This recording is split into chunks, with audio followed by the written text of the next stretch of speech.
Hey everybody, happy Wednesday. This coming Sunday in worship is the lighting of the joy candle in our Advent candle lighting series.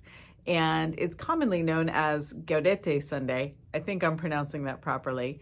It's a Latin word, which means literally rejoice. And it's called Gaudete Sunday because rejoice is the first word of the Latin Mass. So maybe it's not common, but anyway, if you ever hear of Gaudete Sunday, that's why it's called that. The color of the candle this Sunday is rose. And while I love our blue Advent candles and I think they're appropriate, that can be another beacon light.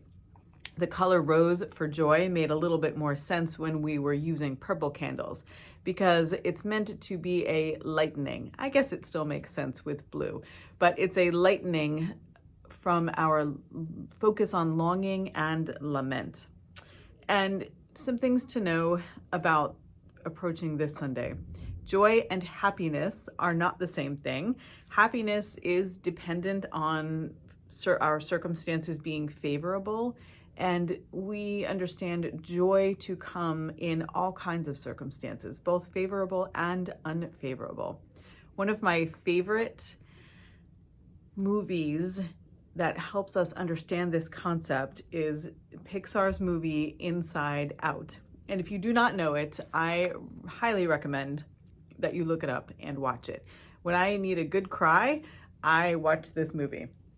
So you can be prepared for that. It has a lot of insight on joy and sadness, longing and lament.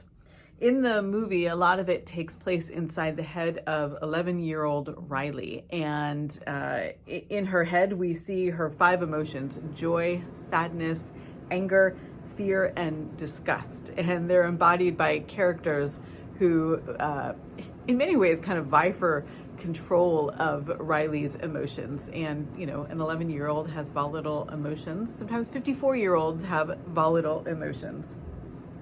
Sadness is the character who emerges as the hero of the story. And I love that about the story. Sadness is the one who has the ability to be compassionate. She has the ability to authentically connect with the other characters in the movie. And it is she, Sadness, who ultimately leads Riley home after Riley makes the decision to run away from home.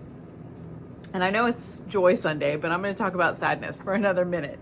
So feeling sadness is vital to our well-being. That's one of the things the film gets across. And that's because we all experience sadness in the world. You cannot escape it if you are going to live authentically in the world. And when we deny our sadness and longing, we cut ourselves off from an important way to connect to other people and to recover from the pain of loss. And the character of Joy learns this in the film. She learns that cutting off sadness also cuts off the rich depths of joy also.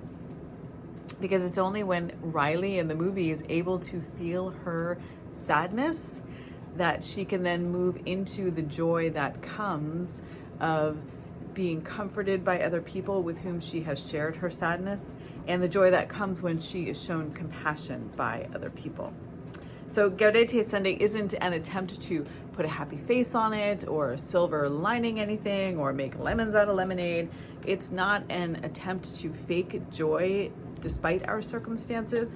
It's an invitation to understand how deeply joy and sorrow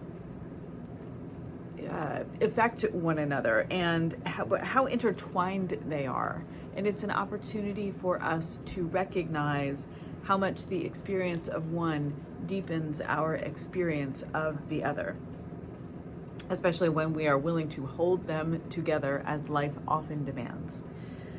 So acknowledging our longing and our sorrow this season enables us to more fully experience the joy of knowing God who came among us as one of us, and enables us to more fully experience the joy of a God who will redeem the broken world that we are longing. Psalm 126, which is our psalm for this Sunday, ends by affirming this: those who go out weeping, bearing the seed for sowing, shall come home with shouts of joy, carrying their sheaves. And I love that image because I have often felt that tears are the seeds for joy. In time and with God, tears are the seeds for our joy. So I hope that this Sunday will also prove a meaningful Sunday for you, and I will see you then. Thanks for listening. Bye.